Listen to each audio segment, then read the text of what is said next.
Thanks for having me this morning. My name is Dr. Angelina Farella, and I am a pediatrician in Webster, Texas, independent solo physician. I have come here today really to protect our children of Texas. This is a very scary situation that we're in right now. I just want to kind of touch on a few things, some history. Never in history before have we given medications that were not FDA approved to people that were not initially studied in the trial. There were no trial patients that were under the age of 18. There were no trial patients that were previously exposed or had COVID. These are two very important points with this. The other issue is safety. I'm kind of a safety freak. I'm a pediatrician. I've been a pediatrician for over 25 years. I find myself a vaccine expert. I've given tens of thousands of vaccines in my office. I am not an anti-vaxxer. I'm a very pro-vax, actually, except when it comes to this COVID vaccine, if we can call it that. One of the big issues is the safety profile. The safety and the adverse events recommendations through the ACIP, which is the Advisory Committee of Immunization Practices, they have made some recommendations in regards to the COVID-19 vaccine. One of the things that is extremely troubling, and it's on their ACIP guideline for the Pfizer vaccine in particular, that recommendations about safety and adverse events will come out after authorization. After authorization. This is a very scary issue. We find out data on safety before we subject our patient population to this.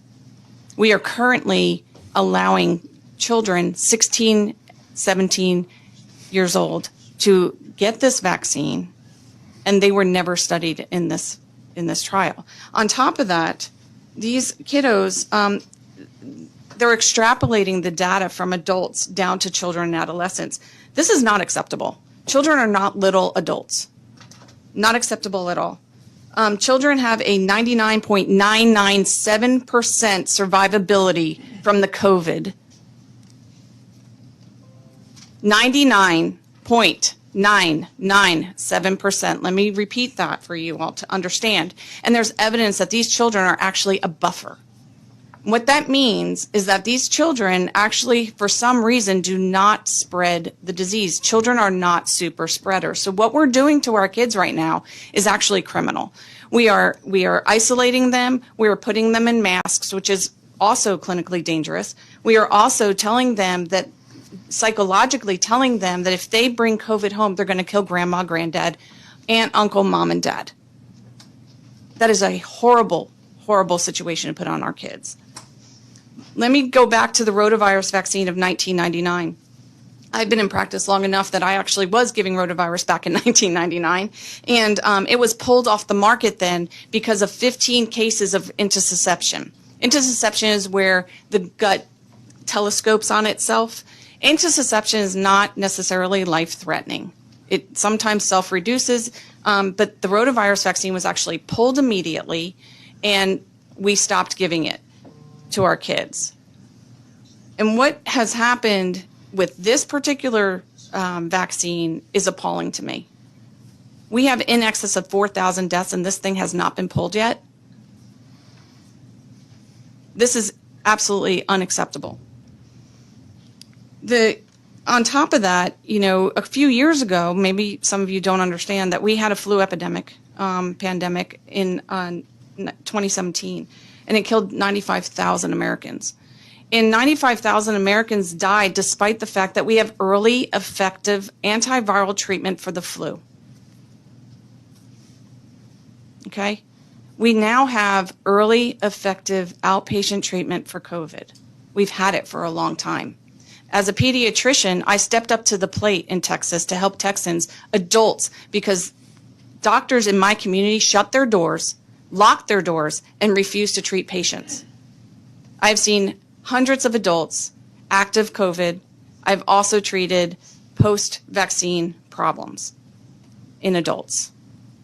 This is, again, me stepping up to the plate. I'm becoming very vulnerable because as a pediatrician, this is not my wheelhouse, but my wheelhouse is infectious disease. I see lots of little kids. They are petri dishes. The reason why they're a buffer is exactly that reason. They have something called a thymus. A thymus helps them with T-cell immunity. So that's another point for you to understand. Thank you for allowing me to speak. With your experience, you're talking about going back to 1999 or maybe before, has there been another vaccine that had the high incidence of serious hospitalizations and deaths that this vaccine is now showing? Not to this extent, absolutely not. Not even, This one, not even close. Not even close. Any other vaccine would have been pulled from the market. Absolutely. It would have been pulled probably within the first few, just Right. as we've seen in the past. What was it? And have you seen any other vaccine that was put out for the public that skipped the animal test? Never before, Skipped, especially for children. and as what I've read, they actually started the animal test, and because the animals were dying, they stopped the test. Correct. Folks, I think that's important to understand there, that what we're talking about is the American people are now the guinea pigs. This is the test program that's going on. They didn't do the human testing, and they stopped the animal test because the animals were dying, and then they turned it out for the public. And we are now looking at businesses that want to mandate that this experimental vaccine be given to people as a condition of their employment. And yet we have this death count that continues to rise and be totally ignored out there. So, do you agree with what I was saying, Doctor? Absolutely. Okay. Absolutely. Thank you very much. Appreciate you and your work. A little bit of history. In 2019, there were reported to the VARs 203 vaccine deaths. In 2018, 119, and 27, 85. Since December of 2020 through April 23rd of 2021, 4 months, there have been reported 3,362 deaths for COVID vaccine. That's roughly 30 people a day dying from this vaccine, or one of them. Vaccine Adverse Event Reporting System, VAERS, is estimated by most people that follow it as being less than 1% of what actually happens.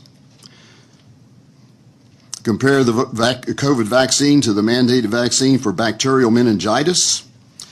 One person died between the time of 2007 and 2015 for that vaccine. Folks, this is not about vaccines in general.